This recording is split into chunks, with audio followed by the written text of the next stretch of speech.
ಎಲ್ರಿಗೂ ನಮಸ್ಕಾರ. ಇಂದ್ರಾಣಿ ವ್ಲಾಗಿಗೆ ಸ್ವಾಗತ. ಇವತ್ತು ಪಡ್ಡು ಮಾಡ್ತಾ ಇದ್ದೀನಿ. ಇದಕ್ಕೆ ಬೇಕಾಗಿರೋ ಪದಾರ್ಥಗಳು ಸಬ್ಬಕ್ಕಿ ಸೊಪ್ಪು, ಕ್ಯಾರೆಟು, ತೆಂಗಿನಕಾಯಿ, ಹಸಿಮೆಣಸಿನಕಾಯಿ, ಈರುಳ್ಳಿ, ಕೊತ್ತಂಬರಿ ಸೊಪ್ಪು, ಎಣ್ಣೆ, ಸಾಸಿವೆ ಇಷ್ಟು ತೊಗೊಂಡಿದ್ದೀನಿ. ಈ ಕಡೆ ಸ್ಟವ್ ಹಚ್ಕೊಂಡು ಒಂದು ಬಾಣಲಿ ಇಟ್ಕೊಂಡು ಬಾಣಲಿ ಬಿಸಿ ಆದಮೇಲೆ ಎಣ್ಣೆ ಹಾಕ್ಕೊಳ್ತಿದ್ದೀನಿ. ಅದಕ್ಕೆ ಎಣ್ಣೆ ಕಾದ್ಮೇಲೆ ಒಂಚೂರು ಸಾಸಿವೆ ಹಾಕ್ಕೊಂಡು ಎಣ್ಣೆ ಸಿಡಿದ ಮೇಲೆ ಈರುಳ್ಳಿ ಕಟ್ ಮಾಡ್ಕೊಂಡಿರೋಂಥ ಈರುಳ್ಳಿ ಹಾಕ್ಕೊಂಡು ಅದನ್ನು ಎಣ್ಣೆಲೇ ಒಂದು 2 ಸೆಕೆಂಡ್ ಫ್ರೈ ಮಾಡ್ತಾ ಇದ್ದೀನಿ.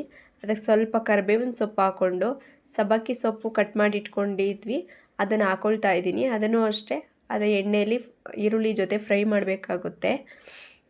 ಎಣ್ಣೆಲೇ ಚೆನ್ನಾಗಿ ಫ್ರೈ ಆಗಬೇಕದು. ಆಮೇಲೆ ಸ್ವಲ್ಪ ಹಸಿಮೆಣಸಿನ್ಕಾಯಿ, ರುಚಿಗೆ ತಕ್ಕಷ್ಟು ಉಪ್ಪು ಹಾಕ್ಕೊಂಡು ಇನ್ನೊಂದು 2 ಸೆಕೆಂಡು ಅದರಲ್ಲಿ ಫ್ರೈ ಮಾಡ್ಕೊಳ್ತಾ ಇದ್ದೀನಿ. ಆಮೇಲೆ ತುರಿದಿಟ್ಕೊಂಡಿರೋಂಥ ಕ್ಯಾರೆಟ್ನ ಹಾಕ್ಕೊಳ್ತಾ ಇದ್ದೀನಿ. ಅದು ಸ್ವಲ್ಪ ಬೇಯಲಿ, ಎಲ್ಲ ಮಿಕ್ಸ್ ಮಾಡಿಕೊಂಡು ಚೆನ್ನಾಗಿ ಬೇಯಲಿ. ಆಮೇಲೆ ಕಾಯಿ ತುರಿ ಹಾಕ್ಕೊಂಡು ಅದು ಅಷ್ಟೇ ಒಂದು 2 ಸೆಕೆಂಡು ಎಣ್ಣೆಲಿ ಫ್ರೈ ಆದರೆ ಸಾಕಾಗುತ್ತೆ, ತುಂಬ ಚೆನ್ನಾಗಿರುತ್ತೆ. ಮತ್ತು ಕೊನೆಯಲ್ಲಿ ಕೊತ್ತಂಬರಿ ಸೊಪ್ಪು ಹಾಕ್ಕೊಂಡು ದೋಸೆ ಹಿಟ್ಟಿತ್ತಲ್ವ ಅದಕ್ಕೆ ಇದನ್ನು ಮಿಕ್ಸ್ ಮಾಡಿಕೊಂಡ್ರೆ ಆಯಿತು. ದೋಸೆ ಹಿಟ್ಟು ಸ್ವಲ್ಪ ಇದೆ, ಅದಕ್ಕೆ ನಾನು ಸ್ವಲ್ಪ ಮಾಡ್ಕೊಂಡಿದ್ದೀನಿ. ಇದನ್ನು ಕಲಿಸ್ಕೊಂಡು ಒಂದು 2 ಸೆಕೆಂಡು ಹಾಗೆ ಬಿಡಬೇಕು.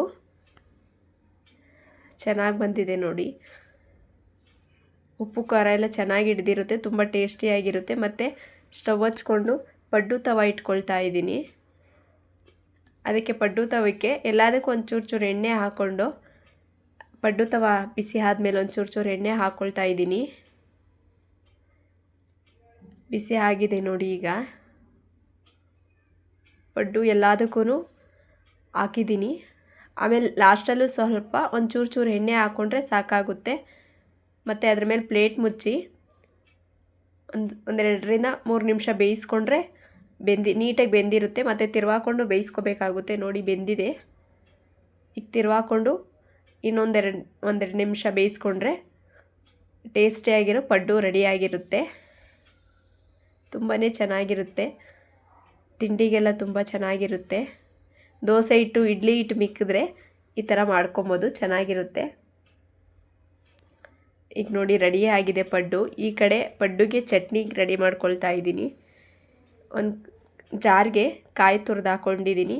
ಮತ್ತು ಒಂದು ಹಿಡಿಯಾಗಷ್ಟು ಕಡಲೆ ಹಾಕ್ಕೊಂಡಿದ್ದೀನಿ. ಒಂದು 5 ಹಸಿಮೆಣಸಿನ್ಕಾಯಿ, ಖಾರ ಜಾಸ್ತಿ ಇರಲಿ ಅಂತ 5 ಹಾಕ್ಕೊಂಡಿದ್ದೀನಿ. ಮತ್ತು ಕೊತ್ತಂಬರಿ ಸೊಪ್ಪು, ಬೆಳ್ಳುಳ್ಳಿ ಹಾಕ್ಕೊಳ್ತಿದ್ದೀನಿ. ಒಂಚೂರು ಜೀರಿಗೆ ಒಂಚೂರು ಹುಣಸೆಹಣ್ಣು ಅದೆಲ್ಲ ಹಾಕ್ಕೊಳ್ತಾ ಇದ್ದೀನಿ. ಮತ್ತು ರುಚಿಗೆ ತಕ್ಕಷ್ಟು ಉಪ್ಪು ಹಾಕ್ಕೊಂಡು ಒಂದು ಸ್ವಲ್ಪ ನೀರು ಹಾಕ್ಕೋಬೇಕಾಗುತ್ತೆ. ನೀರು ಹಾಕ್ಕೊಂಡು 1-2 ರೌಂಡ್ ರುಬ್ಕೊಂಡ್ರೆ ಚಟ್ನಿ ರೆಡಿ ಆಗುತ್ತೆ. ಪಡ್ಡುಗೆ ಚಟ್ನಿ ಒಳ್ಳೆ ಕಾಂಬಿನೇಷನ್ನು. ಈಗ ತಿಂಡಿಗೆ ನೋಡಿ ಪಡ್ಡು ಮತ್ತು ಚಟ್ನಿ ರೆಡಿಯಾಗಿದೆ. ಎಲ್ರಿಗೂ ಒಳ್ಳೆಯದಾಗಲಿ. ಪ್ಲೀಸ್ ಸಬ್ಸ್ಕ್ರೈಬ್ ಮಾಡ್ಕೊಂಡು ನೋಡಿ. ಪ್ಲೀಸ್ ನಿಮ್ಮ ಸಪೋರ್ಟ್ ತುಂಬಾ ಮುಖ್ಯ. Thank you.